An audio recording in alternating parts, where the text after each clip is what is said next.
Over $700 million are spent every year on laxatives. Wowza! People are bunged up and could maybe explain why everyone's so uptight. They're literally full of poo. Constipation is one of the most self-treated conditions out there and so easily avoidable.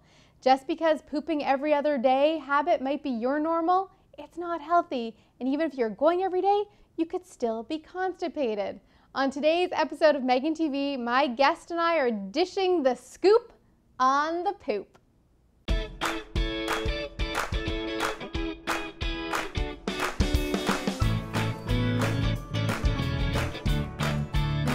Today is the day. Let's make this happen. Back in the kitchen is Josh Gatalis, everybody's favorite clinical nutritionist and functional medicine practitioner, and we're talking poop. Sure are. Our favorite topic in our house, that's for sure. Maybe yours too. Josh, why is poo so important? Poo needs to move through quickly and efficiently. You know, babies, how often do they go to the bathroom? Every time they eat. Exactly. And we should bring in the new stuff, get rid of the old stuff. People always ask me, what is the important amount of times we should go to the bathroom? 2 to 3. Every time you eat. Day. Yes. Wowza, that's a lot. And most people go once a day, maybe. Yes. If we don't go to the bathroom that often, we're reabsorbing a lot of toxins.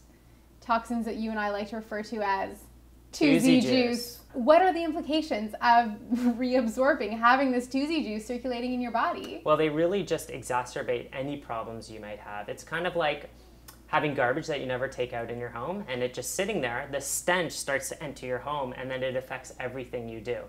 And a lot of these chemicals actually have names: indols, skadols, perfinogens, and they've been associated with all sorts of diseases. That does not sound delicious at all. I like to describe it as, picture what you had for dinner last night, put that in a blender, throw it in a garden hose, and leave that out in 37-degree heat for a couple days. See what's going to come out of it. That's essentially what's happening in our bodies when we're not moving out the waste regularly. So people are self-medicating with laxatives. And this can work as a temporary symptom relief of being bunged up. But what are some of the issues with laxatives? People can become dependent on them. And essentially the way laxatives work is they irritate the bowel. They irritate the digestive tract, almost like a sneeze. You know when you get a little piece of dust in your nose? Yeah. And you go, chew. That's what your bowel does. Right. So your bowel is literally sneezing out the shit. Exactly.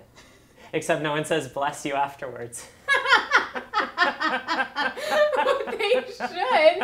I feel like this might be a new thing. Yeah. Every time you hear the toilet flush, bless you.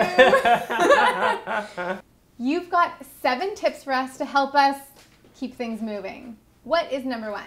The first thing, and probably the most important, is fiber. And we started to take fiber out of our grains when we started to refine them over 100 years ago.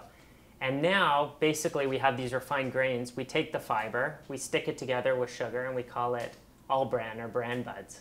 Right? And we're told to take that. But really, it's in our food naturally if we're having a whole foods plant-based diet. So if we don't feel like we're getting enough and we need a little extra boost because we didn't have enough fiber for all those years, we could get fiber supplements. Right. Or psyllium, which, you know. Psyllium. Yeah, psyllium's a fantastic thing to take. You just put it in a glass, you drink it up, and you're good to go. Number 2.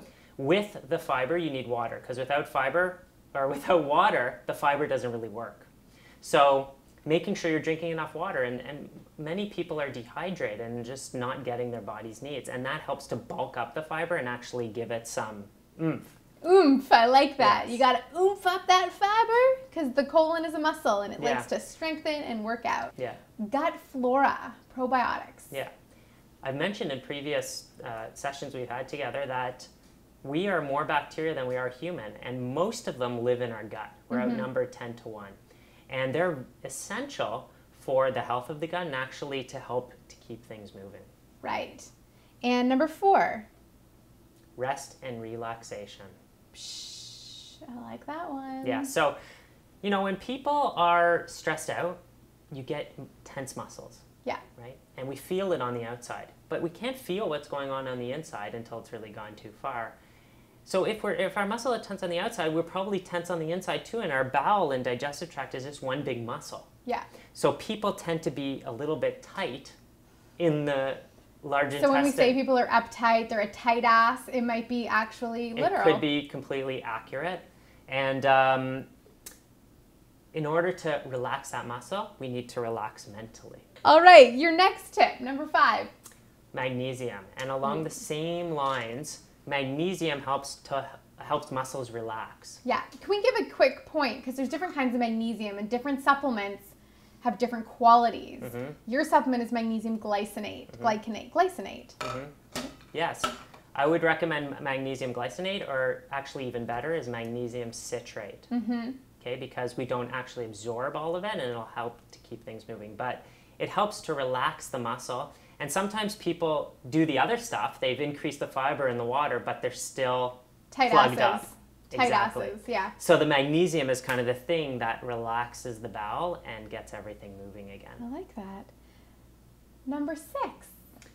We need to make time. We need to make time for that very special moment in the office in the morning. Poop time. To just sit down, relax, and do your business. Yeah. People are running out the door. They don't leave that time. And our body likes rhythm. And your body actually kind of knows when it's time to go poop. Yeah, it's poop o'clock is what I like to call it. Poop o'clock. And your final point, number 7. Yes, the toilet is a modern invention. Yes. Many, many, many years ago, and even in some countries today, people squat to go to the bathroom. Yeah. And when you squat, your thighs actually support the digestive tract and help with the elimination. They give it something to push against. You know, when people are pushing to go to the bathroom, they're just tensing their stomach muscles, so the bowel actually has something to push against. Right. And the squat position is the anatomically correct position for going to the bathroom. And I love how on your website, joshcatales.com, there's actually a link there to what's called the squatty potty, something to help lift your legs up. And if you don't have that, you can just use a footstool. Absolutely. Footstool, the squatty potty, or standing on the toilet. Yeah, just don't fall off. Thank you, Josh. On behalf of my constipated viewers, we are all thankful that you're helping us clear it out.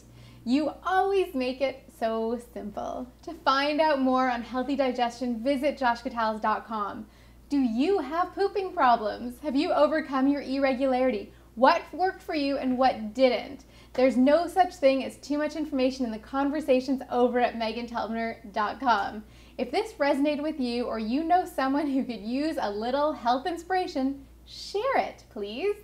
Are you picking up what I'm throwing down? Get more. The extra special goodness will be delivered right to your inbox if you hop on over to MeghanTelpner.com and sign up for my newsletter. Vibrant health starts with one little choice, and every choice counts. Today is the day to make that happen. Be the truest version of you. Thanks for joining, and I'll see you next time. Bye!